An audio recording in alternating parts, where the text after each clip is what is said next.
హైదరాబాద్ లో auto journey చేశారు మాజీ మంత్రి బీఆర్ఎస్ వర్కింగ్ ప్రెసిడెంట్ కేటీఆర్. ఈ రోజు బీఆర్ఎస్ జూబ్లీ హిల్స్ నియోజకవర్గ సమీక్షా సమావేశం ముగిసిన తర్వాత యూసఫ్గూడ నుంచి తెలంగాణ భవన్ వరకు ఆటోలో ప్రయాణించారు కేటీఆర్. ఆటోలో కేటీఆర్ తో పాటు Jubilee hills MLA Maganti Gopinath కూడా ప్రయాణించారు. కాంగ్రెస్ ప్రభుత్వ విధానాలతో ఆటో డ్రైవర్లు తీవ్రంగా ఇబ్బంది పడుతున్నారంటూ ఆరోపిస్తోంది బీఆర్ఎస్. ఈ నేపథ్యంలో పార్టీ వర్కింగ్ ప్రెసిడెంట్ కేటీఆర్ ఆటోలో ప్రయాణించడం ఆసక్తికరంగా మారింది. ఆటో డ్రైవర్ సోదరుడు అసలు ఏం జరుగుతోంది తెలుసుకోవడానికి జనరల్గా ఆయనతో ఒకసారి చిట్ చాట్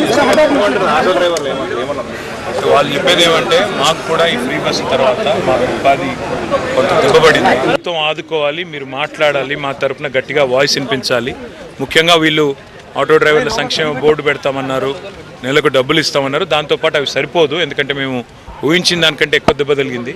కాబట్టి మాకు నెలకు ఒక 10,000 రూపాయలన్నా మీరు ఇచ్చేటట్టు ప్రభుత్వంతో పోరాడండి. ఇంకోటి ఆటోలో కూడా అవసరమైతే ఒక finger print machine, biometric machine పెట్టి మహిళలు ఎవరన్నా ఇట్లాగూ బస్సులో 0 టికెట్ ఇస్తున్నారు కదా. సంతానలేమి సమస్యతో బాధపడుతున్నారా? చింతించకండి. సుమారు 90,000 జంటలకు ఆనందం నింపింది ఓఎస్ఎస్ ఫర్టిలిటీ. ఈ రోజే 7825893600 కి కాల్ చేయండి. సంతానోత్పత్తి చికిత్సపై భారీ డిస్కౌంట్లు పొందండి. గుడ్ న్యూస్ చెప్పండి. అట్లాగే మా దానిలో కూడా ఫ్రీగా మేము తీసుకెళ్తాము. నెలాఖరికి మాకు కూడా ఎంతమంది మహిళలు ఎక్కినారో చూసుకొని మాకు దానికి తగ్గట్టు పేమెంట్ ఇస్తే సరిపోతుంది.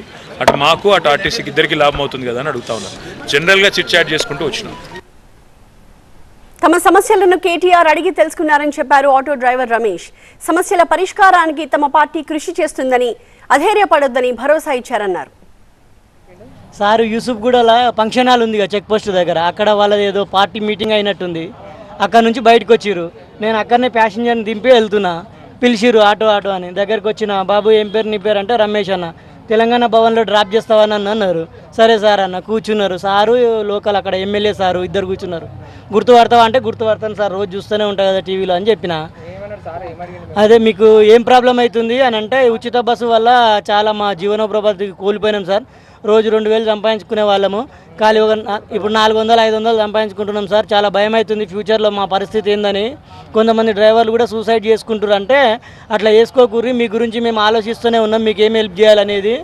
తొందరపడి ఇవ్వలేం నిర్ణయం చేసుకోకూరి, మీకు సమస్య పరిష్కారం చేపిస్తా అని అంటే పెద్ద సార్ కూడా చెప్పారు సార్, కేసీఆర్ సార్కి మా సమస్య గురించి. అంటే సార్ రోజు చూస్తూనే ఉన్నారు, టీవీలో చూస్తూనే ఉన్నారు, మీ ప్రాబ్లంలన్నీ సార్కి ఎరికే. కొద్ది రోజుల్లో ఒక 3 వారాల్లో బయటకు వస్తారు, రాగానే ఫస్ట్ మీ సమస్యనే మాట్లాడతారు సార్ అని చెప్పాను.